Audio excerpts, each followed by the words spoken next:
Assalamualaikum warahmatullahi wabarakatuh, teman-teman UMKM se-Indonesia.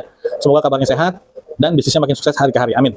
Teman-teman, pernah nggak teman-teman ngadepin suatu masalah di mana teman-teman bingung kira-kira omset ideal bisnis saya ini di berapa persen ya naiknya ya?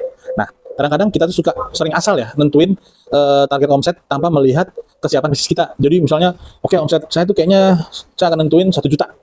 1 juta itu dari apa? Dilihatnya, ngambil dari mana? Kadang suka ada pertanyaan kayak gitu kan, terus bingung, oh iya dari mana ya? Tapi 1 juta omsetnya bagus deh, ya nggak bisa gitu. Jadi kita harus tentuin omset itu dengan beberapa tahapan. Nah, kali ini dalam video yang nggak cukup panjang durasinya, tapi mudah-mudahan bisa menjawab kebutuhan teman-teman tentang peningkatan omset, hitungnya dari mana, akan kita bahas dalam video ini. Dan jangan lupa, di depan ini ada produk-produk teman-teman kita yang sudah mapan, insya Allah bisnisnya, dan mereka sudah mulai ada peningkatan omset.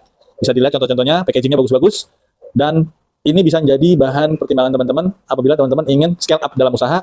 Kita harus merapikan satu persatu, mulai dari packaging, rasa, kalau main dari ini ya, dari kuliner ya, kualitas, itu kalau misalnya produknya barang jadi, seperti baju, terus kerajinan tangan, nah itu kita harus perhatikan detail-detailnya, agar bisnis kita terus meningkat. Oke, balik ke topiknya, bagaimana sih cara kita menghitung omset yang ideal? Simak terus videonya, kita akan mulai.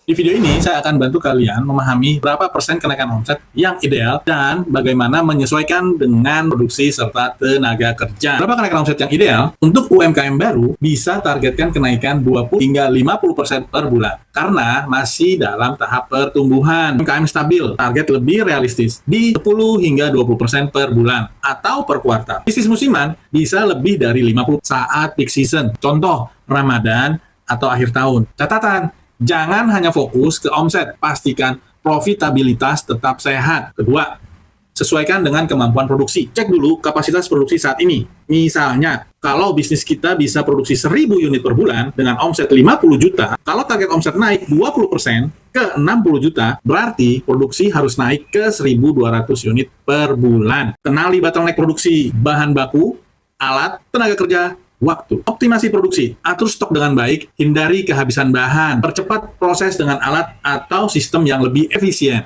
3. Sinkronisasi dengan tenaga kerja. Evaluasi kapasitas karyawan, apakah sudah maksimal atau perlu tambahan. Alternatif sebelum rekrut, otomasi pekerjaan yang berulang. Jika harus rekrut, lakukan bertahap agar cash flow tetap sehat. Contoh, misalnya, satu karyawan bisa produksi 100 produk per hari. Kalau target naik 20, hitung apakah tim yang ada bisa mengejar atau perlu tambahan tenaga. 4. Monitoring dan evaluasi. Pantau data penjualan, apakah target realistis atau perlu disesuaikan. Cek biaya produksi. Jangan sampai omset naik, tapi keuntungan malah turun. Strategi peningkatan omset, paket bundling atau diskon. Promosi di media sosial, tingkatkan kualitas layanan pelanggan.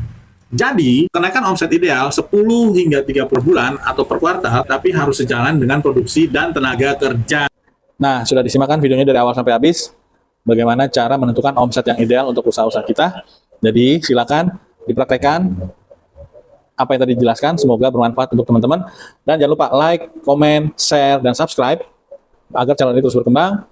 Sukses selalu buat teman-teman, maju UMKM Indonesia. Saya Coach Randi, Assalamualaikum warahmatullahi wabarakatuh.